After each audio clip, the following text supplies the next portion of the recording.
The Murders in the Rue Morgue by Edgar Allan Poe. What song the sirens sang, or what name Achilles assumed when he hid himself among women, although puzzling questions, are not beyond all conjecture. Sir Thomas Browne. The mental features discoursed of as the analytical are, in themselves, but little susceptible of analysis.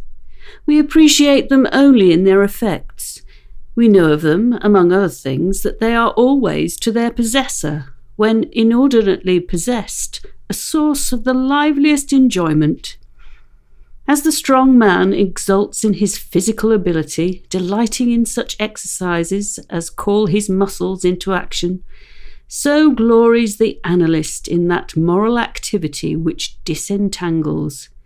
He derives pleasure from even the most trivial occupations, bringing his talent into play.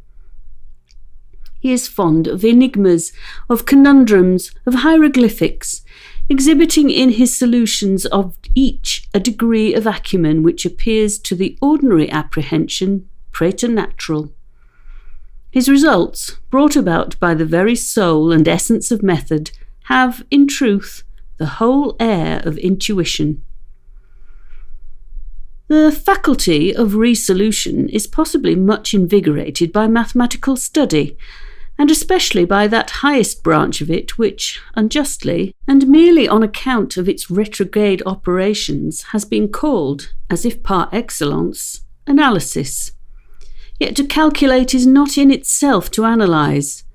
Dr. Nichols, Epicurus, stereotomy, the street stones, the fruiterer. There are few persons who have not, at some period of their lives, amused themselves in retracing the steps by which particular conclusions of their own minds have been attained.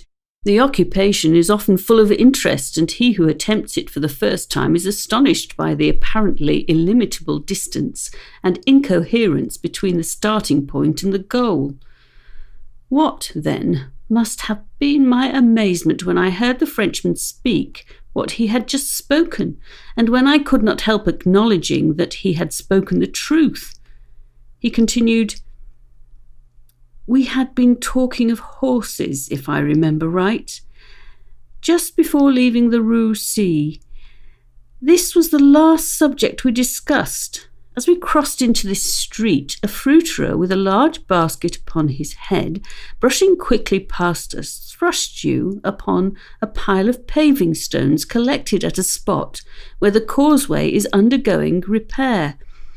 You stepped upon one of those loose fragments, slipped, slightly strained your ankle, appeared vexed or sulky, muttered a few words, turned to look at the pile, and then proceeded in silence. I was not particularly attentive to what you did, but observation has become with me of late a species of necessity. You kept your eyes upon the ground, glancing with a petulant expression at the holes and ruts in the pavement, so that I saw you were still thinking of the stones, until we reached the little alley called La Martin. A chess player, for example, does the one without effort at the other. It follows that the game of chess in its effects upon mental character is greatly misunderstood. I am not now writing a treatise, but simply prefacing a somewhat peculiar narrative by observations very much at random, which has been paved by the way of experiment with the overlapping and riveted blocks. Here your countenance brightened up, and perceiving your lips move, I could not doubt that you murmured the word stereotomy, a term very affectedly applied to this species of pavement. I knew that you could not say to yourself stereotomy without being brought to think of atomies, and thus to the theories of Epicurus. And since, when we discussed this subject not very long ago, I mentioned to you how singularly, yet with how little notice, the vague guesses of that noble Greek had met with confirmation in the late nebular cosmogony, I felt that you could not avoid casting your eyes upward to the great nebula in Orion, and I certainly expected that you would do so. You did look up, and I was now assured that I had correctly followed your steps. But in that bitter tirade upon Chantilly, which appeared in yesterday's Musée, the satirist, making some disgraceful allusions to the cobbler's change of name upon assuming the buskin, quoted a Latin line about which we have often conversed. I mean the line, "Perdidit antiquum littera sonum." I had told you that this was in reference to Orion, formerly written Urion, and from certain pungencies connected with this explanation, I was aware that you could not have forgotten it. It was clear, therefore, that you would not fail to combine the two ideas of Orion and Chantilly. That you did combine them, I saw by the character of the smile which passed over your lips. You thought of the poor cobbler's immolation. I will, therefore, take occasion to assert that the higher powers of the reflective intellect are more decidedly and more usefully tasked by the unostentatious game of draughts than by all the elaborate frivolity of chess. In this latter, where the pieces have different and bizarre motions, with various and variable values, what is only complex is mistaken, a not unusual error, for what is profound. The attention is here called powerfully into play. If it flag for an instant, an oversight is committed resulting in injury or defeat. So far, you had been stooping in your gait, but now I saw you draw yourself up to your full height. I was then sure that you reflected upon the diminutive figure of Chantilly. At this point, I interrupted your meditations to remark that, as, in fact, he was a very little fellow, that Chantilly he would do better at the Théâtre des Variétés.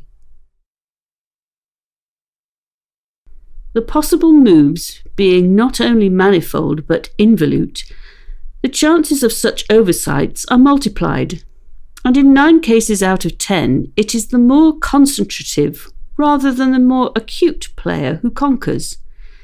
In drafts, on the contrary, where the moves are unique and have but little variation, the probabilities of inadvertence are diminished, and the mere attention being left comparatively unemployed, what advantages are obtained by either party are obtained by superior acumen. To be less abstract, let us suppose a game of draughts where the pieces are reduced to 4 kings, and where, of course, no oversight is to be expected. It is obvious that here the victory can be decided, the players being at all equal, only by some recherché movement, the result of some strong exertion of the intellect. Deprived of ordinary resources, the analyst throws himself into the spirit of his opponent, identifies himself therewith, and not unfrequently sees thus, at a glance, the sole methods, sometimes indeed absurdly simple ones, by which he may seduce into error or hurry into miscalculation. Whist has long been noted for its influence upon what is termed the calculating power, and men of the highest order of intellect have been known to take an apparently unaccountable delight in it, while eschewing chess as frivolous. Beyond doubt there is nothing of a similar nature so greatly tasking the faculty of analyst. The best chess player in Christendom may be little more than the best player of chess, but proficiency in whist implies capacity for success in all those more important undertakings where mind struggles with mind. When I say proficiency, I mean that perfection in the game which includes a comprehension of all the sources whence legitimate advantage may be derived. There are not only manifold but multiform, and lie frequently among recesses of thought altogether inaccessible to the ordinary understanding. To observe attentively is to remember distinctly, and so far the concentrative chess player will do very well at whist, while the rules of Hoyle, themselves based on the mere mechanism of the game, are sufficiently and generally comprehensible. Thus, to have a retentive memory and to proceed by the book, are points commonly regarded as the sum total of good playing. But it is in matters beyond the limits of mere rule that the skill of the analyst is evinced. He makes, in silence, a host of observations and inferences. So perhaps do his companions, and the difference in the extent of the information obtained lies not so much in the validity of the inference as in the quality of the observation. The necessary knowledge is that of what to observe. Our player confines himself not at all, nor, because the game is the object, does he reject deductions from things external to the game. He examines the countenance of his partner, comparing it carefully with that of each of his opponents. He considers the mode of assorting the cards in each hand, often counting trump by trump and honour by honour, through the glances bestowed by their holders upon each. He notes every variation of face as the play progresses, gathering a fund of thought from the differences in the expression of certainty, of surprise, of triumph, or of chagrin. From the manner of gathering up a trick, he judges whether the person taking it can make another in the suit. He recognises what is played through feint, by the air with which it is thrown upon the table. A casual or inadvertent word, the accidental dropping of or turning of a card, with the accompanying anxiety or carelessness in regard to its concealment, the counting of tricks, with the order of their arrangement, embarrassment, hesitation, eagerness, or trepidation, all afford to his apparently intuitive perception indications of the true state of affairs. The first 2 or 3 rounds having been played, he is in full possession of the contents of each hand, and thenceforward puts down his cards with as absolute a precision of purpose as if the rest of the party had turned outward the faces of their own. The analytical power should not be confounded with ample ingenuity, for while the analyst is necessarily ingenious, the ingenious man is often remarkably incapable of analysis.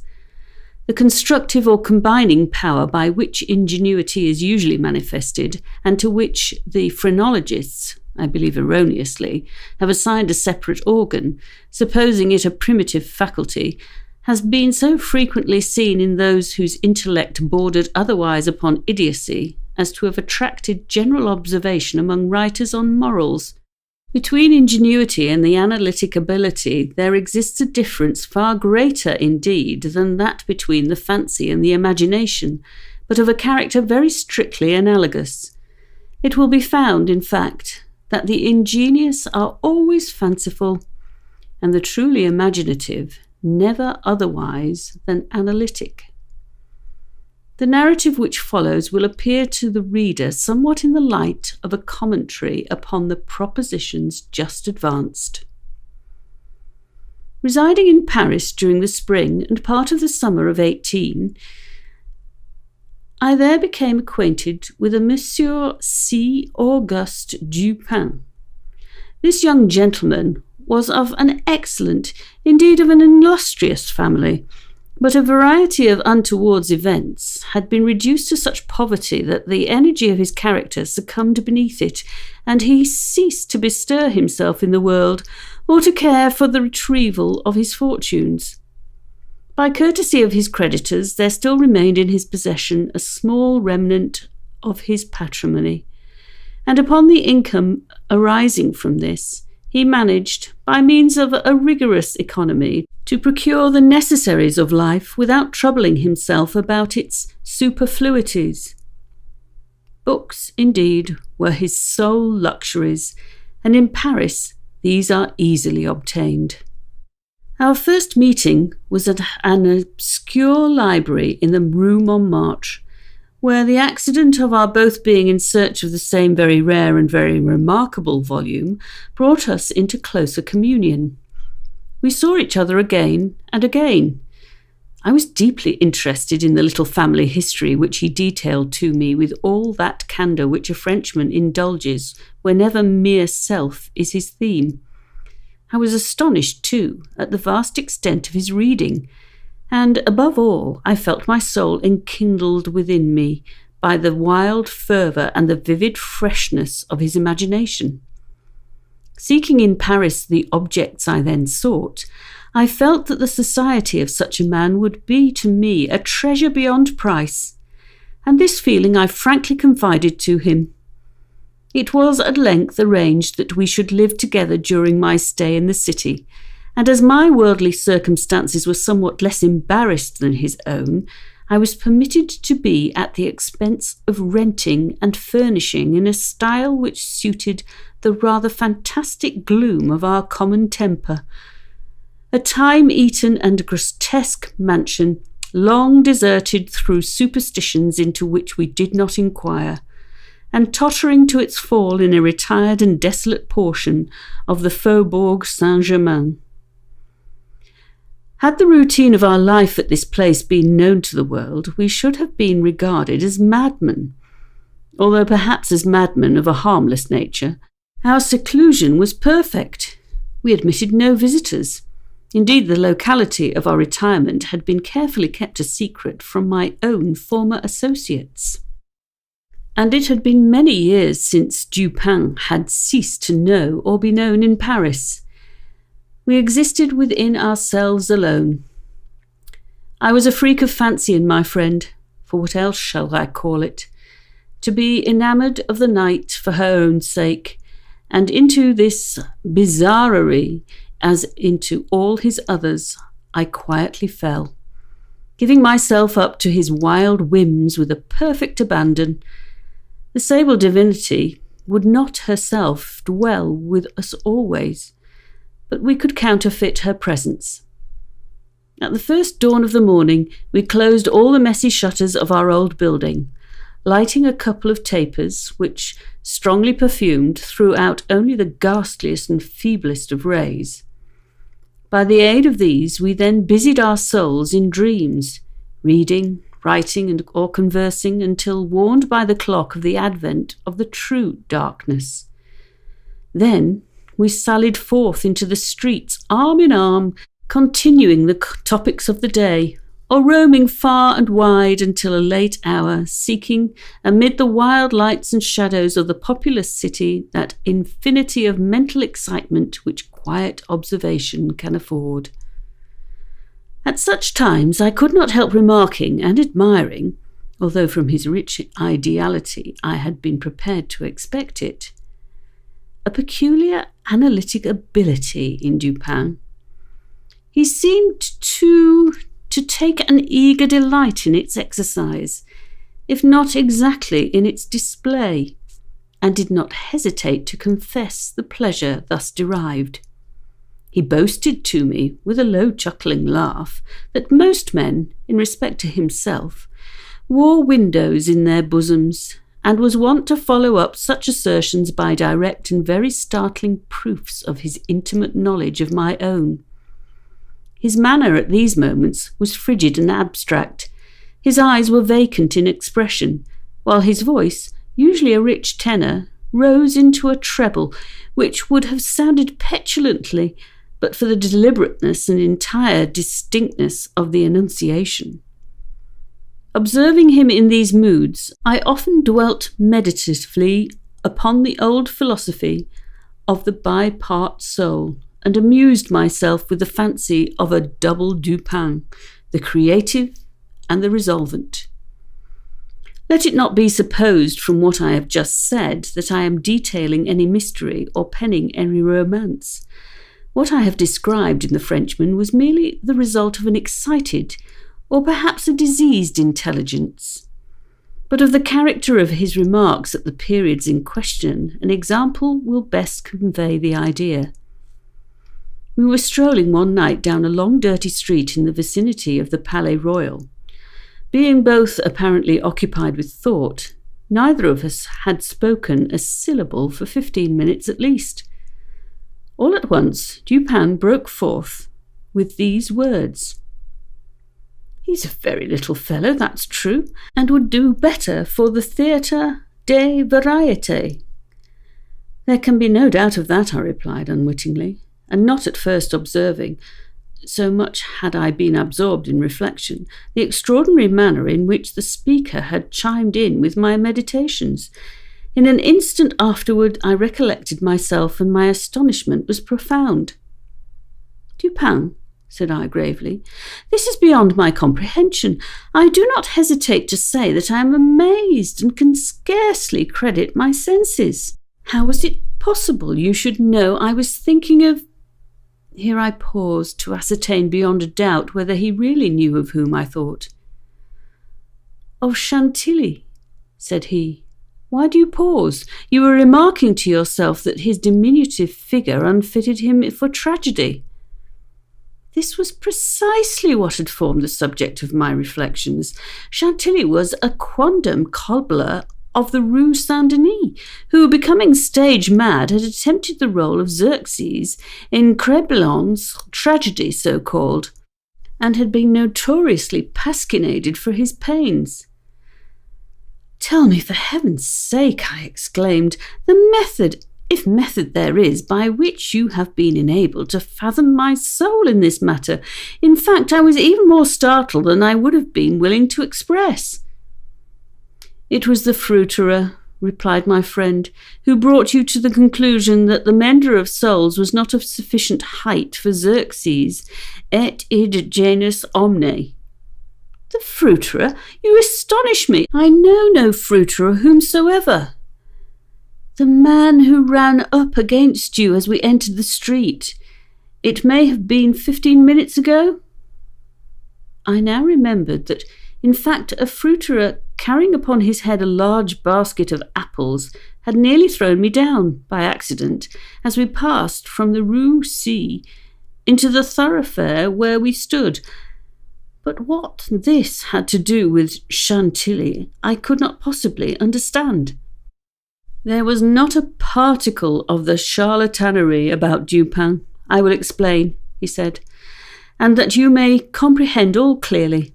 We will first retrace the course of your meditations from the moment in which I spoke to you until that of the rencontre with the fruiterer in question. The larger links of the chain run thus: Chantilly, Orion."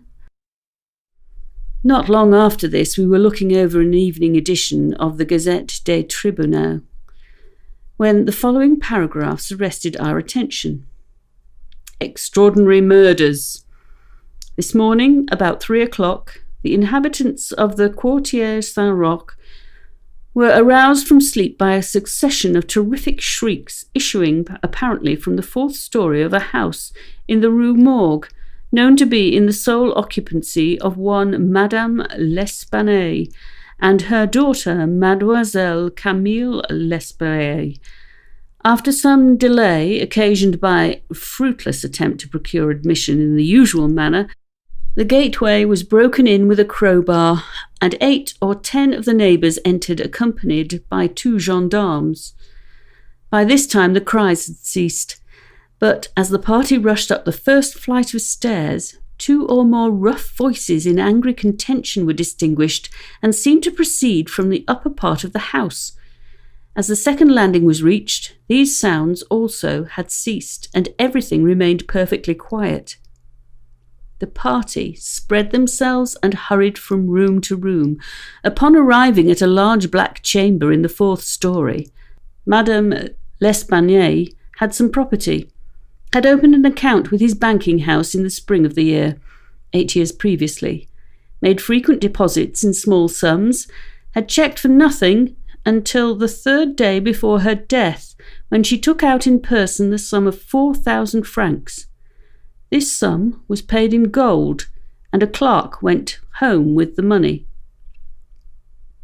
Adolphe Lebon, clerk to Mignot et Fils, deposes that on the day in question, about noon, he accompanied Madame L'Espanaye to her residence with the 4,000 francs put up in 2 bags.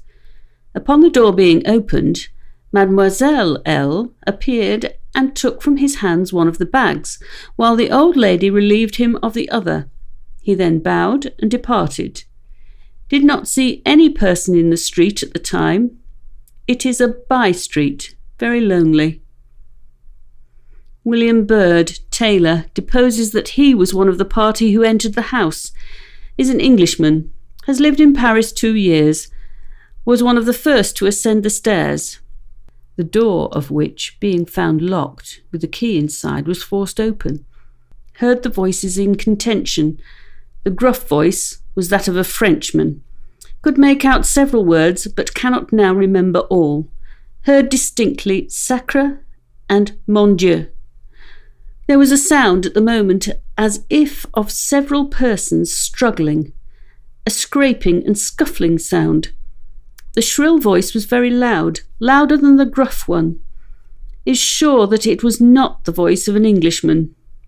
Appeared to be that of a German. Might have been a woman's voice. Does not understand German. 4 of the above-named witnesses, being recalled, deposed that the door of the chamber in which was found the body of Mademoiselle L. was locked on the inside when the party reached it. Everything was perfectly silent. No groans or noises of any kind. Upon forcing the door, no person was seen. The windows, both of the back and front room, were down and firmly fastened from within. A door between the 2 rooms was closed but not locked.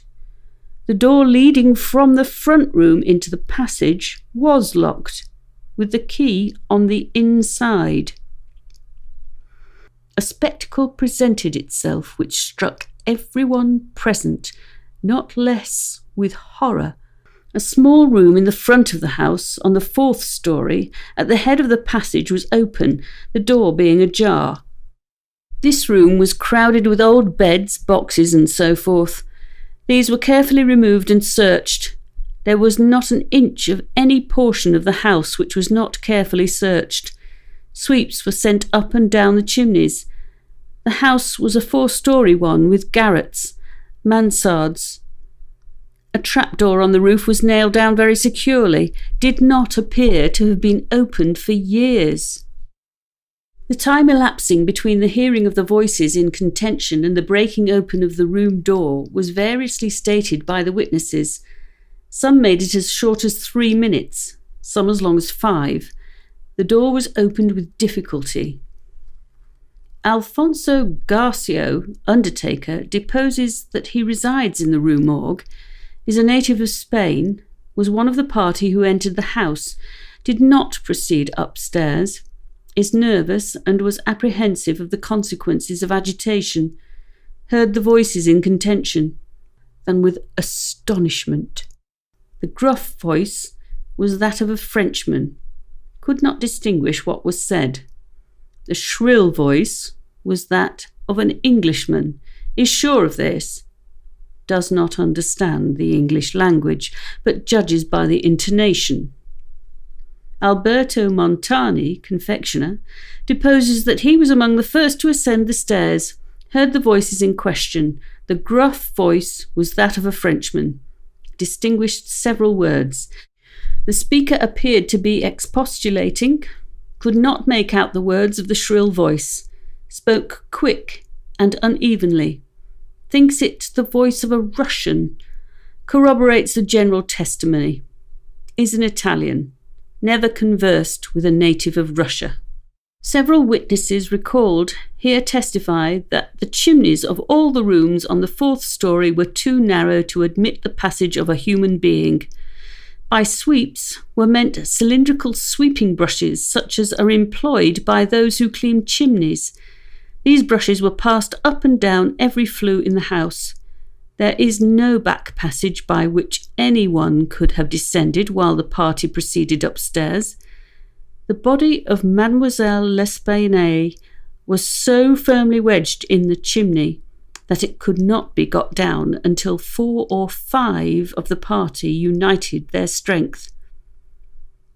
Paul Dumas, physician, deposes that he was called to view the bodies about daybreak. They were both then lying on the sacking of the bedstead in the chamber where Mademoiselle L. was found. The corpse of the young lady was much bruised and excoriated. The fact that it had been thrust up the chimney would sufficiently account for these appearances. The apartment was in the wildest disorder, the furniture broken and thrown about in all directions. The throat was greatly chafed. There were several deep scratches just below the chin, together with a series of livid spots which were evidently the impression of fingers. The face was fearfully discoloured and the eyeballs protruded. The tongue had been partly bitten through. A large bruise was discovered upon the pit of the stomach, produced apparently by the pressure of a knee. In the opinion of M. Dumas, Mademoiselle L'Espanaye had been throttled to death by some person or persons unknown. The corpse of the mother was horribly mutilated. All the bones of the right leg and arm were more or less shattered, the left tibia much splintered, as well as all the ribs on the left side. Whole body dreadfully bruised and discoloured. It was not possible to say how the injuries had been inflicted. A heavy club of wood, or a broad bar of iron, a chair, any large, heavy, and obtuse weapon would have produced such results if wielded by the hands of a very powerful man. No woman could have inflicted the blows with any weapon.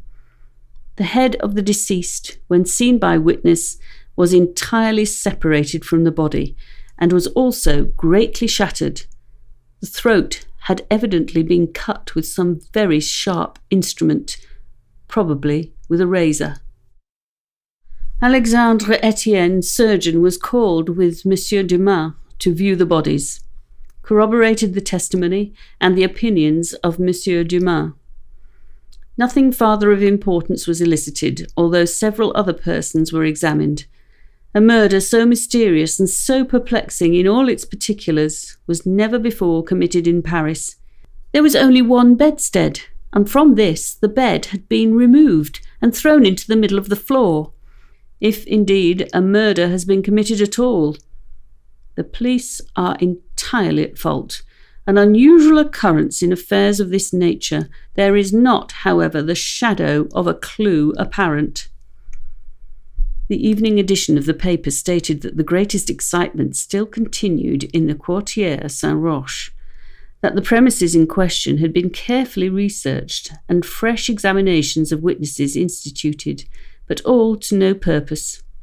A postscript, however, mentioned that Adolphe Lebon had been arrested and imprisoned, although nothing appeared to criminate him beyond the facts already detailed. Dupin seemed singularly interested in the progress of this affair, at least so I judged from his manner, for he made no comments. It was only after the announcement that Lebon had been imprisoned that he asked me my opinion respecting the murders. I could merely agree with all Paris in considering them an insoluble mystery. I saw no means by which it would be possible to trace the murderer. "We must not judge of the means," said Dupin, "by this shell of an examination. The Parisian police, so much extolled for acumen, are cunning, but no more. There is no method in their proceedings beyond the method of the moment. They make a vast parade of measures, but not infrequently these are so ill adapted to the objects proposed as to put us in mind of Monsieur Jourdain's calling for his robe de chambre pour mieux entendre la musique.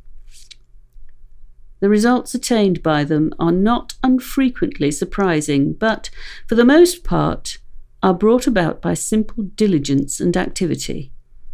When these qualities are unavailing, their schemes fail. Vidocq, for example, was a good guesser and persevering man, but without educated thought he erred continually by the very intensity of his investigations. He impaired his vision by holding the object too close. He might see perhaps one or two points with unusual clearness, but in so doing he necessarily lost sight of the matter as a whole. Thus, there is such a thing as being too profound. Truth is not always in a well. In fact, as regards the more important knowledge, I do believe that she is invariably superficial. The depths lies in the valleys where we seek her, and not upon the mountain tops where she is found. On a chair lay a razor besmeared with blood. The modes and sources of this kind of error are well typified in the contemplation of the heavenly bodies. To look at a star by glances, to view it in a sidelong way by turning towards it the exterior portions of the retina, more susceptible of feeble impressions of light than the interior, is to behold the star distinctly, is to have the best appreciation of its lustre, a lustre which grows dim just in proportion as we turn our vision fully upon it. A greater number of rays actually fall upon the eye in the latter case, but in the former there is the more refined capacity for comprehension. By undue profundity we perplex and enfeeble thought, and it is possible to make even Venus herself vanish from the firmament by a scrutiny too sustained, too concentrated, or too direct. As for these murders, let us enter into some examinations for ourselves before we make up an opinion respecting them. On the hearth were 2 or 3 long and thick tresses of grey human hair, also dabbled in blood, and seeming to have been pulled out by the roots. An inquiry will afford us amusement. I thought this an odd term, so applied, but said nothing.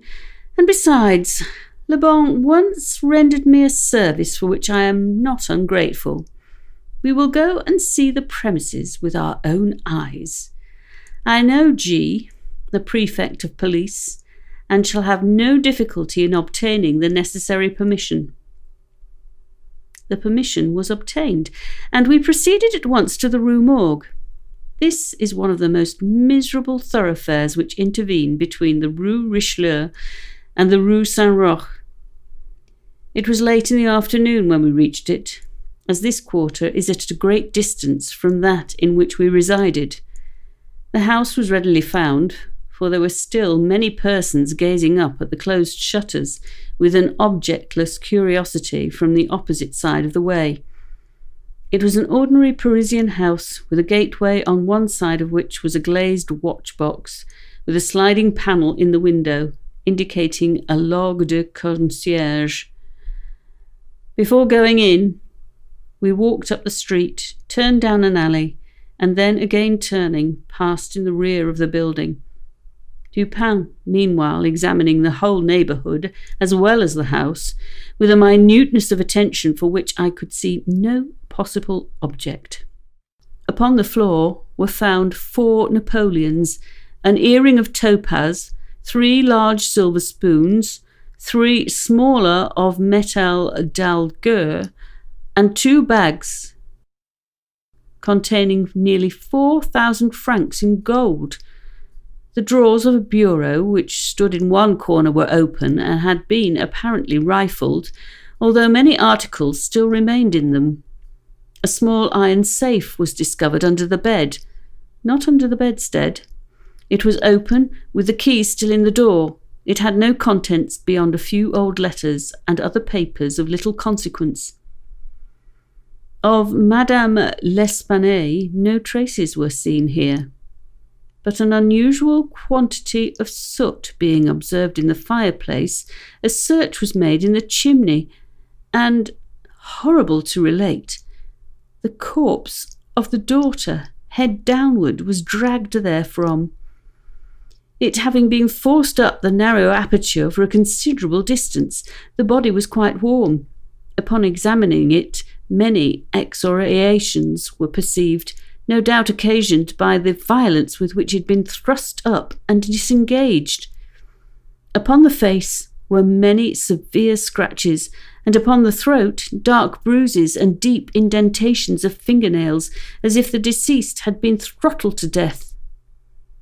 After the thorough investigation of every portion of the house without further discovery, the party made its way into a small paved yard in the rear of the building, where lay the corpse of the old lady, with her throat so entirely cut that, upon an attempt to raise her, The head fell off. The body, as well as the head, was fearfully mutilated, the former so much so as scarcely to retain any semblance of humanity.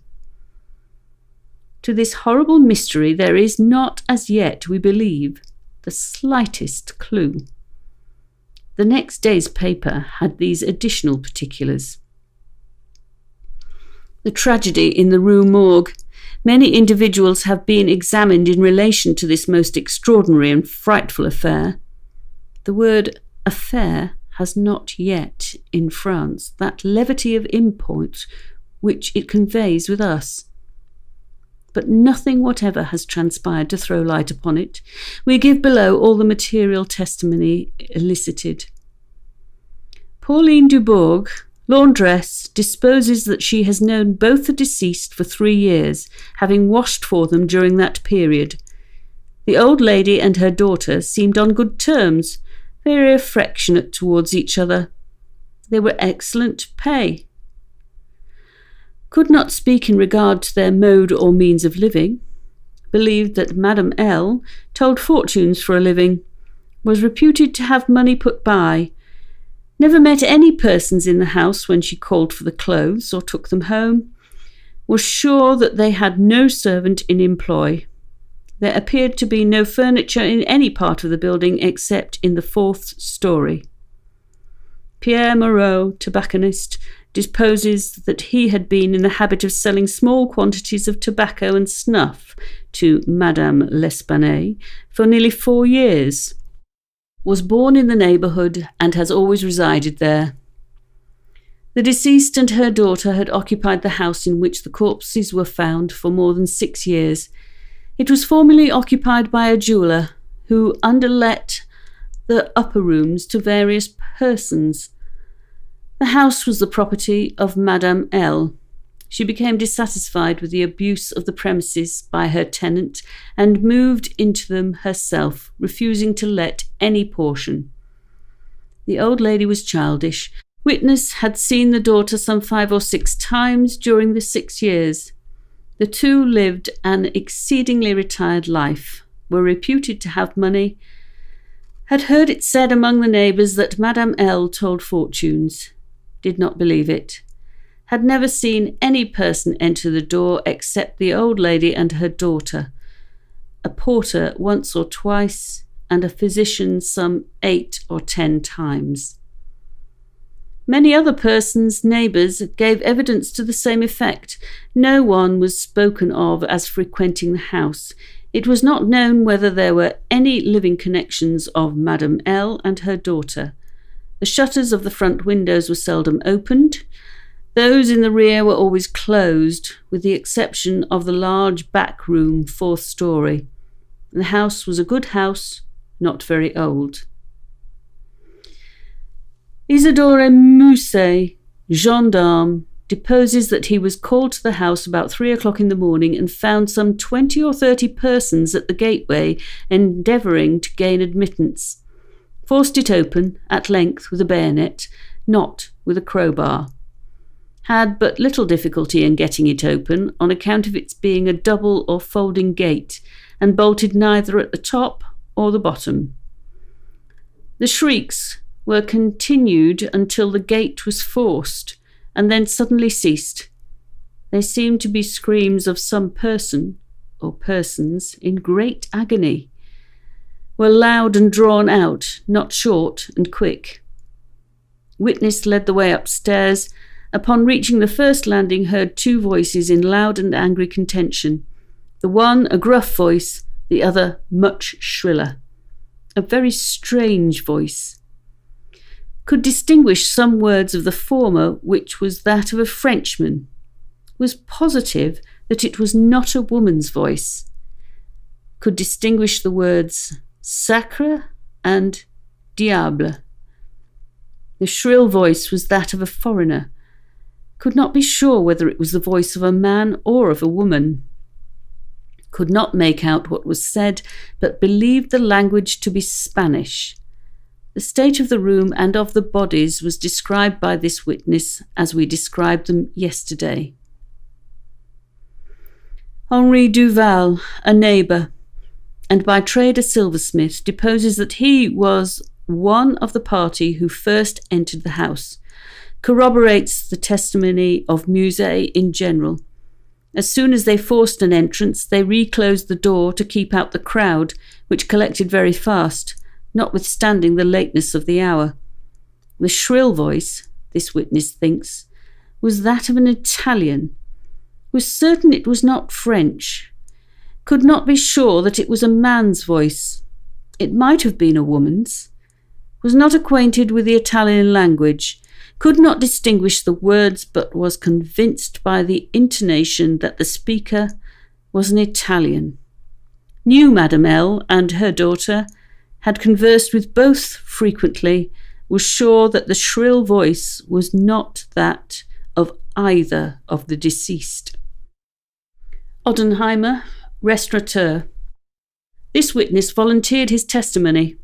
Not speaking French, was examined through an interpreter, is a native of Amsterdam, was passing the house at the time of the shrieks. They lasted for several minutes, probably 10. They were long and loud, very awful and distressing. Was one of those who entered the building, corroborated the previous evidence in every respect but one, was sure that the shrill voice was that of a man, of a Frenchman, could not distinguish the words uttered. They were loud and quick, unequal, spoken apparently in fear as well as in anger. The voice was harsh, not so much shrill as harsh. Could not call it a shrill voice. The gruff voice said repeatedly, Sacre, diable, and once, Mon Dieu. Jules Mignot, banker, of the firm Mignot et Fils, Rue de Lorraine, is the elder Mignot. Retracing our steps, we came again to the front of the dwelling, rang, and having shown our credentials, were admitted by the agents in charge. We went upstairs into the chamber where the body of Mademoiselle L'Espanaye had been found, and where both the deceased still lay. The disorders of the room had, as usual, been suffered to exist. I saw nothing beyond what had been stated in the Gazette des Tribunaux. Dupin scrutinized everything, not excepting the bodies of the victims. We then went into the other rooms and into the yard, a gendarme accompanying us throughout. The examination occupied us until dark, when we took our departure. On our way home, my companion stepped in for a moment at the office of one of the daily papers. I have said that the whims of my friend were manifold, and that je l'ai ménagé, for this phrase there is no English equivalent. It was his humour now to decline all conversation on the subject of the murder until about noon the next day. He then asked me suddenly if I had observed anything peculiar at the scene of the atrocity. There was something in his manner of emphasizing the word peculiar. They are in the form of an ordinary door, a single, not a folding door, except that the lower half is latticed or worked in open trellis, thus affording an excellent hole for the hands. In the present instance, these shutters are fully 3 feet and a half broad. When we saw them from the rear of the house, they were both about half open. That is to say, they stood off at right angles from the wall. It is probable that the police, as well as myself, examined the back of the tenement, but if so, in looking at these farades in the line of their breadth, as they must have done, they did not perceive this great breadth itself, or, at all events, failed to take it into due consideration. In fact, having once satisfied themselves that no egress could have been made in this quarter, they would naturally bestow here a very cursory examination. It was clear to me, however, that the shutter belonging to the window at the head of the bed would, if swung fully back to the wall, reach to within 2 feet of the lightning rod. It was also evident that, by exertion of a very unusual degree of activity and courage, an entrance into the window from the rod might have been thus effected. By reaching to the distance of 2.5 feet, we now suppose the shutter open to its whole extent.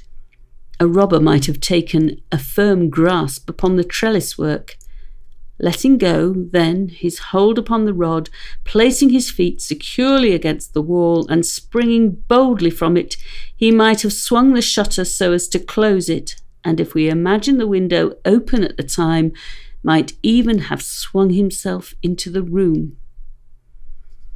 I wish you to bear especially in mind that I have spoken of a very unusual degree of activity as requisite to success in so hazardous and so difficult a feat.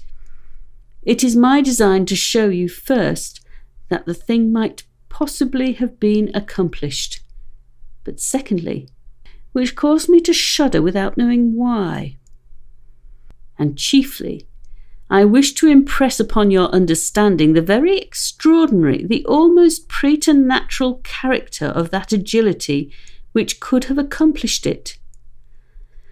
You will say, no doubt, using the language of the law, that to make out my case, I should rather undervalue than insist upon a full estimation of the activity required in this manner. This may be the practice in law, but it is not the usage of reason. My ultimate object is only the truth. My immediate purpose is to lead you to a place in juxtaposition that very unusual activity of which I have just spoken, with that very peculiar, shrill, or harsh, and unequal voice about whose nationality no two persons could be found to agree, and in whose utterance no syllabification could be detected. At these words, a vague and half-formed conception of the meaning of Dupin flitted over my mind. I seemed to be upon the verge of comprehension without power to comprehend. Men, at times, find themselves upon the brink of remembrance without being able, in the end, to remember. My friend went on with his discourse.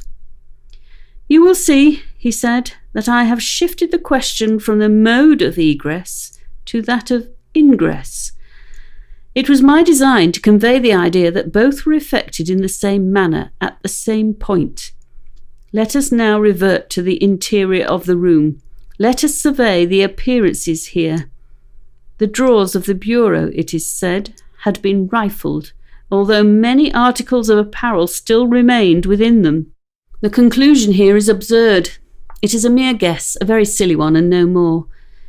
How are we to know that the articles found in the drawers were not all these drawers had originally contained?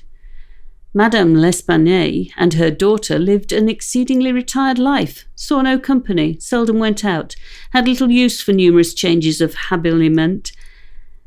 Those found were at least of as good quality as any likely to be possessed by these ladies. If a thief had taken any, why did he not take the best? Why did he not take all? In a word, no, nothing peculiar, I said, nothing more, at least, than we both saw stated in the paper. Why did he abandon 4,000 francs in gold to encumber himself with a bundle of linen? The gold was abandoned. Nearly the whole sum mentioned by Monsieur Mignot, the banker, was discovered in bags upon the floor. I wish you, therefore, to discard from your thoughts the blundering idea of motive engendered in the brains of the police by that portion of the evidence which speaks of money delivered at the door of the house. Coincidence is 10 times as remarkable as this.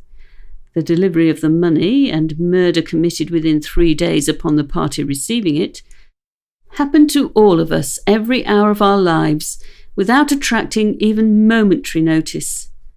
Coincidences in general are great stumbling blocks in the way of that class of thinkers who have been educated to know nothing of the theory of probabilities, that theory to which the most glorious objects of human research are indebted for the most glorious of illustration. In the present instance, had the gold been gone, the fact of its delivery 3 days before would have formed something more than a coincidence. It would have been corroborative of this idea of motive. But under the real circumstances of the case, if we are to suppose gold the motive of this outrage, we must also imagine that the perpetrator, so vacillating an idiot as to have abandoned his gold and his motive altogether. Keeping now steadily in mind the points to which I have drawn your attention, that peculiar voice, that unusual agility, and that startling absence of motive in a murder so singularly atrocious as this, let us glance at the butchery itself.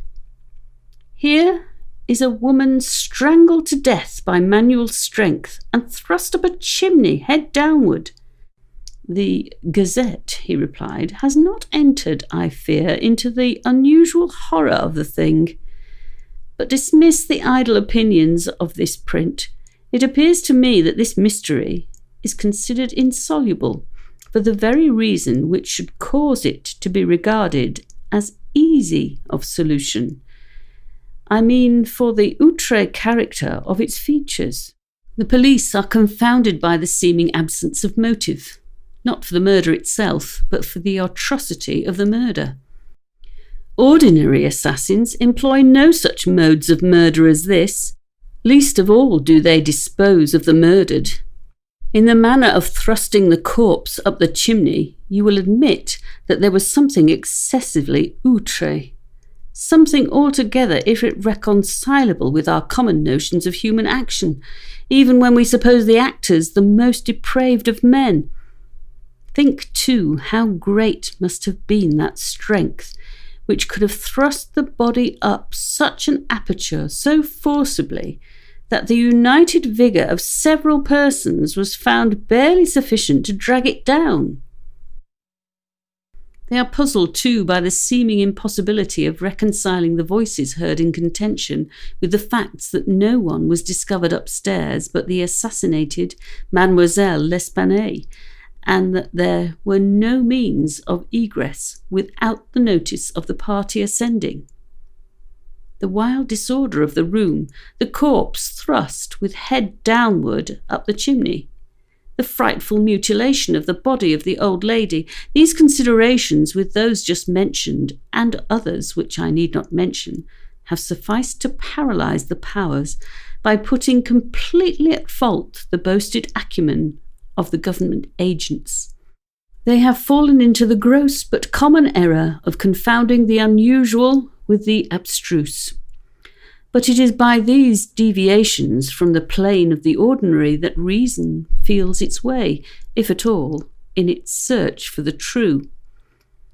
In investigations such as we are now pursuing, it should not be so much asked what has occurred as what has occurred that has never occurred before.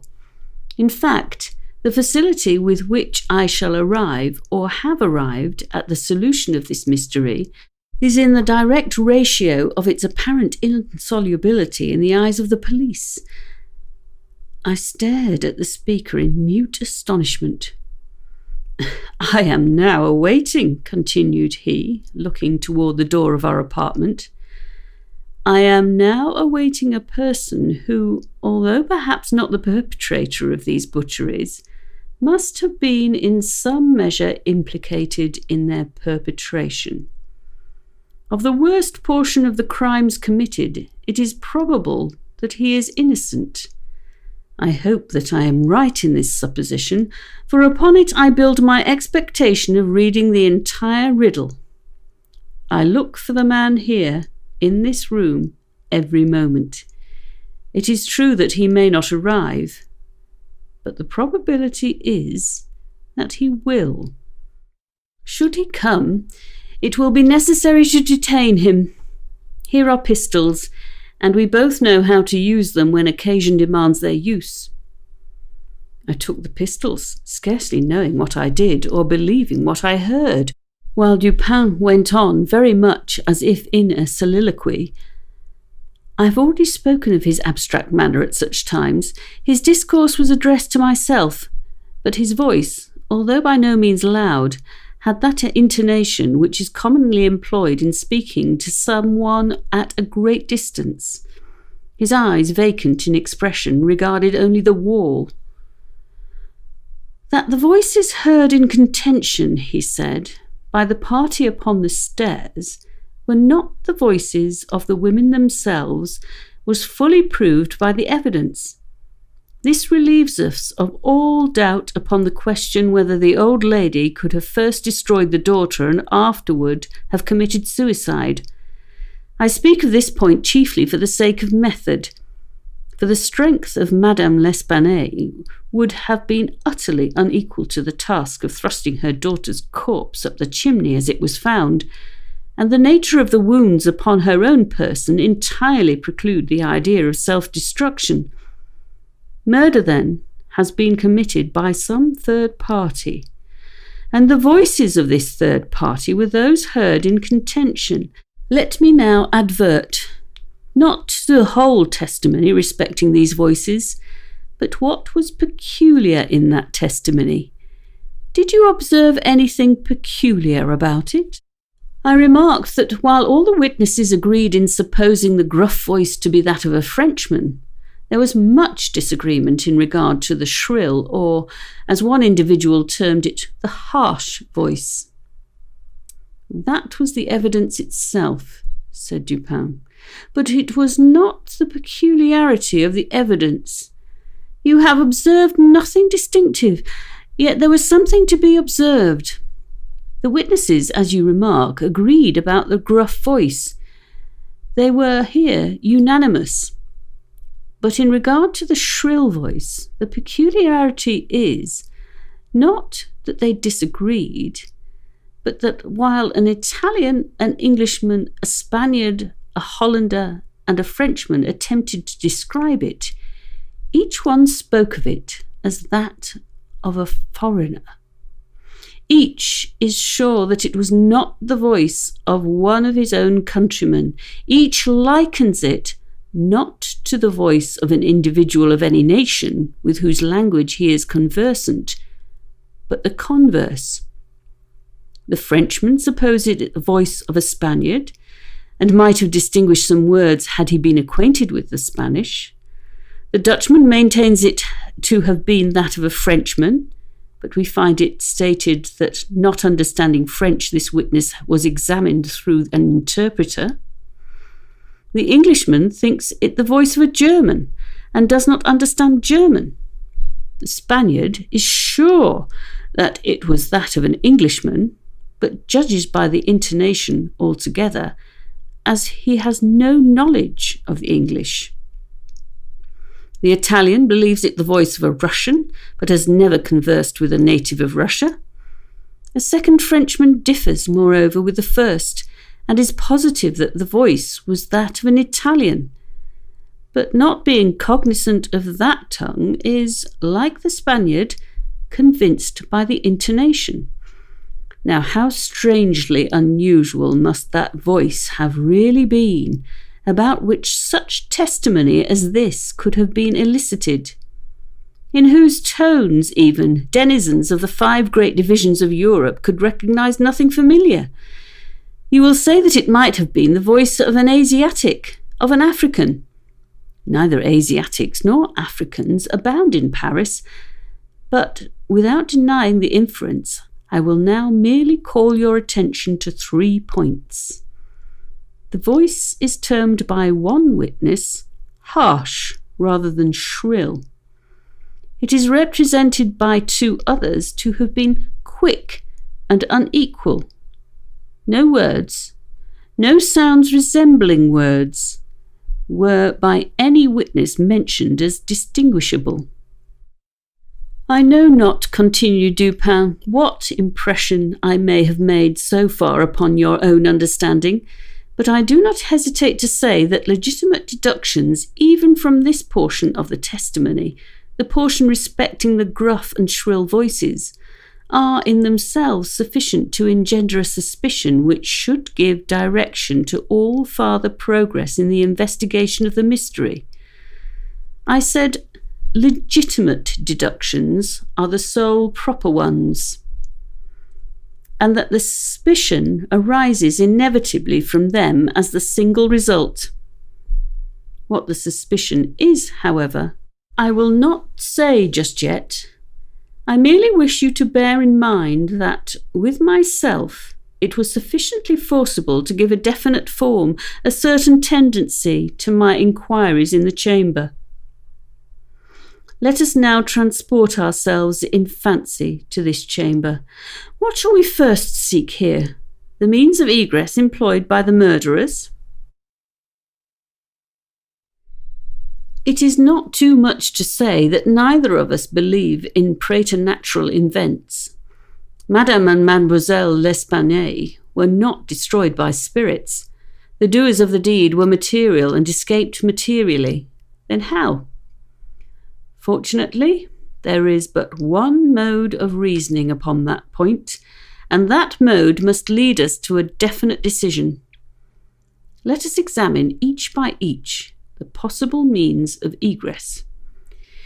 It is clear that the assassins were in the room where Mademoiselle L'Espanaye was found, or at least in the room adjoining when the party ascended the stairs. It is then only from these two apartments that we have to seek issues. The police have laid bare the floors, the ceilings, and the masonry of the walls in every direction. No secret issues could have escaped their vigilance. But not trusting to their eyes, I examined with my own. There were, then, no secret issues. Both doors leading from the rooms into the passage were securely locked, with the keys inside. Let us turn to the chimneys. These, although of ordinary width for some 8 or 10 feet above the hearths, will not admit throughout their extent the body of a large cat. The impossibility of egress by means already stated being thus absolute, we are reduced to the windows. Through those of the front room no one could have escaped without notice from the crowd in the street. The murderers must have passed then through those of the back room. Now, brought to this conclusion in so unequivocal a manner as we are, it is not our part as reasoners to reject it on account of apparent impossibilities. It is only left for us to prove that these apparent impossibilities are in reality not such. There are 2 windows in the chamber. One of them is unobstructed by furniture and is wholly visible. The lower portion of the other is hidden from view by the head of the unwieldy bedstead, which is thrust close up against it. The former was found securely fastened from within. It resisted the utmost force of those who endeavoured to raise it. A large gimlet hole had been pierced in its frame to the left, and a very stout nail was found fitted therein nearly to the head. Upon examining the other window, a similar nail was seen similarly fitted in it, and a vigorous attempt to raise this sash failed also. The police were now entirely satisfied that egress had not been in these directions, and therefore it was thought a matter of supererogation to withdraw the nails and open the windows. My own examination was somewhat more particular, and was so for the reason I have just given, because here it was, I knew that all apparent impossibilities must be proved to be not such in reality. I proceeded to think thus, a posteriori. The murderers did escape from one of these windows. This being so, they could not have refastened the sashes from the inside as they were found fastened. The consideration which put a stop, through its obviousness, to the scrutiny of the police in this quarter. Yet the sashes were fastened. They must then have the power of fastening themselves. There was no escape from this conclusion. I stepped to the unobstructed casement, withdrew the nail with some difficulty, and attempted to raise the sash. It resisted all my efforts, as I had anticipated. A concealed spring must, I now know, exist, and this corroboration of my idea convinced me that my premises at least were correct, however mysterious still appeared the circumstances attending the nails. A careful search soon brought to light the hidden spring. I pressed it, and satisfied with the discovery, forbore to upraise the sash. I now placed the nail and regarded it attentively. A person passing out through this window might have reclosed it, and the spring would have caught, but the nail could not have been replaced. The conclusion was plain, and again narrowed in the field of my investigations. The assassins must have escaped through the other window. Supposing then the springs upon each sash to be the same, as was probable, there must be found a difference between the nails, or at least between the modes of their fixture. Getting upon the stacking of the bedstead, I looked over the headboard minutely at the second casement. Passing my hand down behind the board, I readily discovered and pressed the spring, which was, as I had supposed, identical in character with its neighbour. I now looked at the nail. It was as stout as the other, and apparently fitted in the same manner, driven in nearly up to the head. You will say that I was puzzled, but if you think so, you must have misunderstood the nature of the inductions. To use a sporting phrase, I had not been once at fault. The scent had never for an instant been lost. There was no flaw in any link of the chain. I had traced the secret to its ultimate result, and that result was the nail. It had, I say, in every respect the appearance of its fellow in the other window, but this fact was an absolute nullity. Conclusive as it might seem to be, when compared with the consideration that here at this point terminated the clue. There must be something wrong, I said, about the nail. I touched it, and the head, with about 1/4 of an inch of the shank, came off in my fingers. The rest of the shank was in the gimlet hole where it had been broken off. The fracture was an old one, for its edges were encrusted with rust, and had apparently been accomplished by the blow of a hammer, which had partially embedded in the top of the bottom sash, the head portion of the nail. I now carefully replaced this head portion in the indentation whence I had taken it, and the resemblance to a perfect nail was complete. The fissure was invisible. Pressing the spring, I gently raised the sash for a few inches. The head went up with it, remaining firm in its bed. I closed the window, and the semblance of the whole nail was again perfect. The riddle so far was now unriddled. The assassin had escaped through the window which looked upon the bed, dropping of its own accord upon his exit, or perhaps purposely closed. It had become fastened by the spring, and it was the retention of this spring which had been mistaken by the police for that of the nail, farther inquiry being thus considered unnecessary. The next question is that of the mode of descent. Upon this point I had been satisfied in my walk with you around the building. About 5 feet and a half from the casement in question there runs a lightning rod. From this rod it would have been impossible for anyone to reach the window itself, to say nothing of entering it. I observed, however, that the shutters of the 4th story were of the peculiar kind called by Parisian carpenters ferrades, a kind rarely employed at the present day, but frequently seen upon very old mansions at Lyon and Bordeaux. Turn now to other indications of the employment of a vigour most marvellous. On the hearth were thick tresses, very thick tresses, of grey human hair. These had been torn out by the roots. You are aware of the great force necessary in tearing thus from the head even 20 or 30 hairs together. You saw the locks in question as well as myself. Their roots, a hideous sight, were clotted with the fragments of the flesh of the scalp, sure token of the prodigious power which had been exerted in uprooting perhaps 500,000 of hairs at a time. The throat of the old lady was not merely cut, but the head absolutely severed from the body. The instrument was a mere razor. I wish you also to look at the brutal ferocity of these deeds. Of the bruises upon the body of Madame L'Espanaye, I do not speak. Monsieur Dumas and his worthy coadjutor, Monsieur Etienne, have pronounced that they were inflicted by some obtuse instrument, and so far these gentlemen are very correct. The obtuse instrument was clearly the stone pavement in the yard upon which the victim had fallen from the window which looked in upon the bed.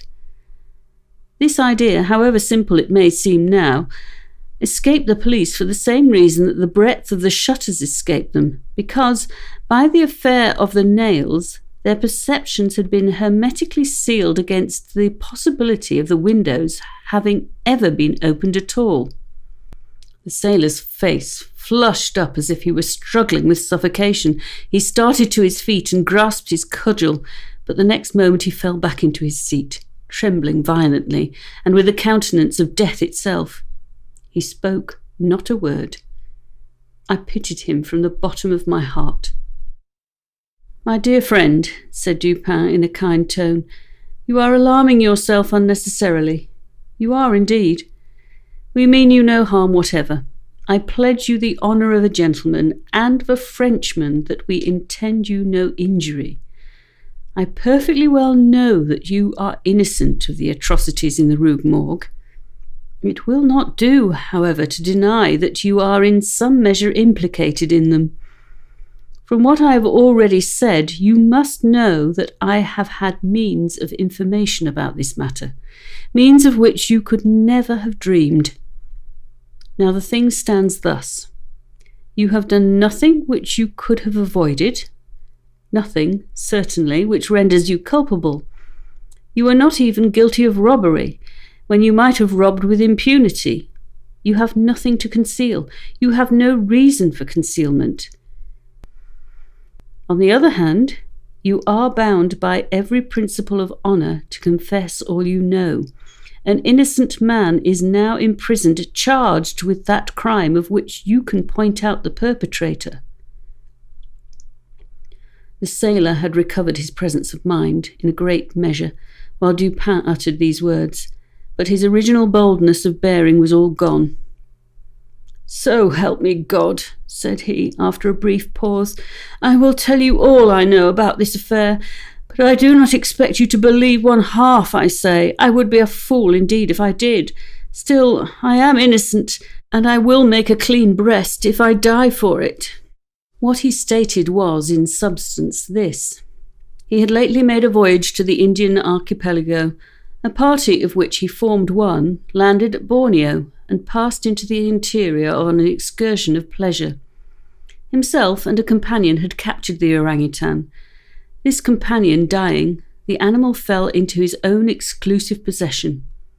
After great trouble, occasioned by the intractable ferocity of his captive during the home voyage, he at length succeeded in lodging it safely at his own residence in Paris, where, not to attract towards himself the unpleasant curiosity of his neighbours, if now, in addition to all these things, you have properly reflected upon the odd disorder of the chamber, we have gone so far as to combine the ideas of an agility astounding, a strength superhuman, a ferocity brutal, a butchery without motive, a grotesquerie in horror absolutely alien from humanity, and a voice foreign in tone to the ears of men of many nations, and devoid of all distinct or intelligible syllabification. He kept it carefully secluded, until such time as it should recover from a wound in the foot, received from a splinter on board ship. His ultimate design was to sell it. Returning home from some sailor's frolic the night, or rather in the morning of the murder, he found the beast occupying his own bed, into which it had broken from a closet adjoining, where it had been, as was thought, securely confined. Razor in hand and fully lathered, it was sitting before a looking-glass attempting the operation of shaving, in which it had no doubt previously watched its master through the keyhole of the closet. Terrified at the sight of so dangerous a weapon in possession of an animal so ferocious and so well able to use it, the man, for some moments, was at a loss what to do. He had been accustomed, however, to quiet the creature, even in its fiercest moods, by the use of a whip, and to this he now resorted. Upon sight of it, the orangutan sprang at once through the door of the chamber, down the stairs, and thence through a window, unfortunately open, into the street. The Frenchman followed in despair, the ape, razor still in hand, occasionally stopping to look back and gesticulate at its pursuer until the latter had nearly come up with it. It then again made off. In this manner the chase continued for a long time. The streets were profoundly quiet, as it was nearly 3 o'clock in the morning. In passing down an alley in the rear of the Rue Morgue, the fugitive's attention was arrested by a light gleaming from the open window of Madame L'Espanaye's chamber, in the 4th story of her house. Rushing to the building, it perceived the lightning rod, clambered up with inconceivable agility, grasped the shutter, which was thrown fully back against the wall, and by its means swung itself directly upon the headboard of the bed. What result, then, has ensued? What impression have I made upon your fancy? The whole feat did not occupy a minute. The shutter was kicked open again by the orangutan as it entered the room. The sailor, in the meantime, was both rejoiced and perplexed. He had strong hopes of now recapturing the brute, as it could scarcely escape from the trap into which it had ventured, except by the rod, where it might be intercepted as it came down. On the other hand, there was much cause for anxiety as to what it might do in the house. This latter reflection urged the man still to follow the fugitive. A lightning rod is ascended without difficulty, especially by a sailor, but when he had arrived as high as the window, which lay far to his left, his career was stopped. The most that he could accomplish was to reach over so as to obtain a glimpse of the interior of the room. At this glimpse he nearly fell from his hold through excess of horror. Now it was that those hideous shrieks arose upon the night, which had startled from slumber the inmates of the Rue Morgue. Madame L'Espanaye and her daughter, inhabited in their night clothes, had apparently been occupied in arranging some papers in the iron chest already mentioned, which had been wheeled into the middle of the room. It was open, and its contents lay beside it on the floor. The victims must have been sitting with their backs towards the window, and from the time elapsing between the ingress of the beast and the screams, it seems probable that it was not immediately perceived. The flapping to of the shutter would naturally have been attributed to the wind. As the sailor looked in, the gigantic animal had seized Madame L'Espanaye by the hair, which was loose as she had been combing it, and was flourishing the razor about her face. I felt a creeping of the flesh as Dupin asked me the question, in imitation of the motions of a barber. The daughter lay prostrate and motionless. She had swooned. The screams and struggles of the old lady, during which the hair was torn from her head, had the effect of changing the probably pacific purposes of the orangutan into those of wrath. With one determined sweep of its muscular arm, it nearly severed her head from her body. The sight of blood inflamed its anger into frenzy. Gnashing its teeth and flashing fire from its eyes, it flew upon the body of the girl and embedded its fearful talons in her throat, retaining its grasp until she expired. Its wandering and wild glances fell at this moment upon the head of the bed, over which the face of its master, rigid with horror, was just discernible. The fury of the beast, who no doubt bore still in mind the dreaded whip was instantly converted into fear. Conscious of having deserved punishment, it seemed desirous of concealing its bloody deeds, and skipped about the chamber in an agony of nervous agitation, throwing down and breaking the furniture as it moved, and dragging the bed from the bedstead. In conclusion, it seized first the corpse of the daughter and thrust it up the chimney as it was found, then that of the old lady, which it immediately hurled through the window headlong. As the ape approached the casement with its mutilated burden, the sailor shrank aghast to the rod, and rather gliding than clambering down it, hurried at once home, dreading the consequences of the butchery, and gladly abandoning in his terror all solicitude about the fate of the orangutan. The words heard by the party upon the staircase were the Frenchman's exclamations of horror and affright. "A madman," I said, "has done this deed. Some raving maniac escaping from a neighbourhood maison de santé," commingled with the fiendish jabberings of the brute. I have scarcely anything to add. The orangutan must have escaped from the chamber by the rod just before the break of the door. It must have closed the window as it passed through it. It was subsequently caught by the owner himself, who obtained for it a very large sum at the Jardin des Plantes. Le Don was instantly released upon our narration of the circumstances, with some comments from Dupin, at the bureau of the prefect of police. This functionary, however well disposed to my friend, could not altogether conceal his chagrin at the turn which affairs had taken, and was fain to indulge in a sarcasm or two about the propriety of every person minding his own business. "Let him talk," said Dupin, who had not thought it necessary to reply. "Let him discourse. It will ease his conscience. I am satisfied with having defeated him in his own castle.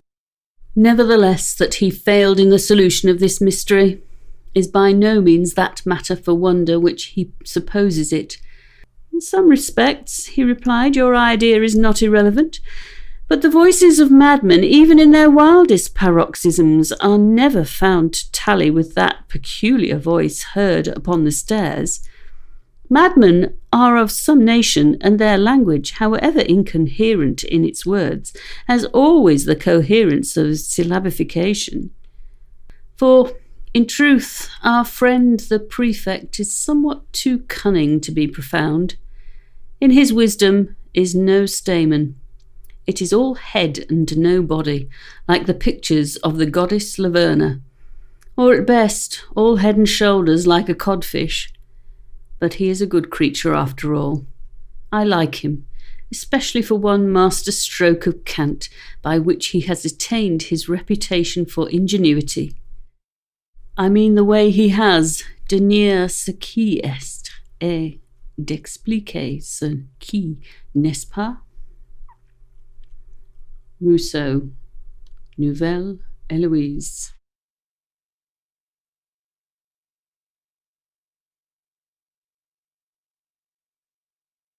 Besides, the hair of a madman is not such as I now hold in my hand. I disentangled this little tuft from the rigidly clutched fingers of Madame L'Espanaye. Tell me what you can make of it. Dupin, I said, completely unnerved. This hair is most unusual. This is no human hair. I have not asserted that it is, said he. But before we decide this point, I wish you to glance at the little sketch I have here traced upon this paper. It is a facsimile drawing of what has been described in one portion of the testimony as dark bruises and deep indentations of fingernails upon the throat of Mademoiselle L'Espanaye, and in another, by Messieurs Dumas and Etienne, as a series of livid spots, evidently the impression of fingers. You will perceive, continued my friend, spreading out the paper upon the table before us, that this drawing gives the idea of a firm and fixed hold. There is no slipping apparent. Each finger has retained, possibly until the death of the victim, the fearful grasp by which it originally embedded itself. Attempt now to place all your fingers at the same time in the respective impressions as you see them. I made the attempt in vain. "We are possibly not giving this matter a fair trial," he said. "The paper is spread out upon a plain surface, but the human throat is cylindrical. Here is a billet of wood, the circumference of which is about that of the throat. Wrap the drawing round it and try the experiment again." I did so, but the difficulty was even more obvious than before. "This," I said, "is the mark of no human hand." "Read now," replied Dupin, "this passage from Cuvier." It was a minute, anatomical, and generally descriptive account of the large fulvous orangutan of the East Indian Islands. The gigantic stature, the prodigious strength and activity, the wild ferocity, and the imitative propensities of these mammalia are sufficiently well known to all. I understood the full horrors of the murder at once. "The description of the digits," said I, as I made an ending of the reading, "is in exact accordance with this drawing. I see that no animal but an orangutan of the species here mentioned could have impressed the indentations as you have traced them. This tuft of tawny hair, too, is identical in character with that of the beast of Cuvier. But I cannot possibly comprehend the particulars of this frightful mystery. Besides, there were 2 voices heard in contention, and one of them was unquestionably the voice of a Frenchman." "True. And you will remember an expression attributed almost unanimously by the evidence to this voice, the expression, 'Mon Dieu!' This, under the circumstances, has been justly characterized by one of the witnesses, Montani, the confectioner, as an expression of remonstrance or expostulation. Upon these 2 words, therefore, I have mainly built my hopes of a full solution of the riddle. A Frenchman was cognizant of the murder. It is possible, indeed it is far more than probable, that he was innocent of all participation in the bloody transactions which took place. The orangutan may have escaped from him. He may have traced it to the chamber, but under the agitating circumstances which ensued, he could never have recaptured it.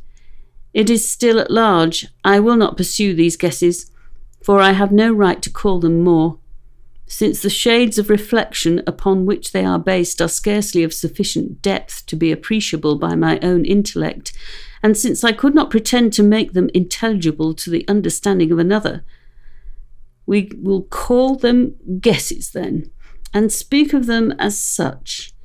If the Frenchman in question is indeed, as I suppose, innocent of this atrocity, this advertisement, which I left last night upon our return home at the office of Le Monde, a paper devoted to the shipping interest and much sought by sailors, will bring him to our residence."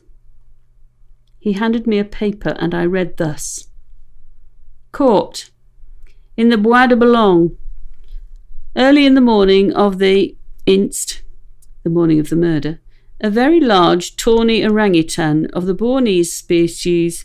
The owner, who is ascertained to be a sailor belonging to a Maltese vessel, may have the animal again upon identifying satisfactorily and paying a few charges arising from its capture and keeping. Call at No. Rue Faubourg Saint-Germain, au 3e.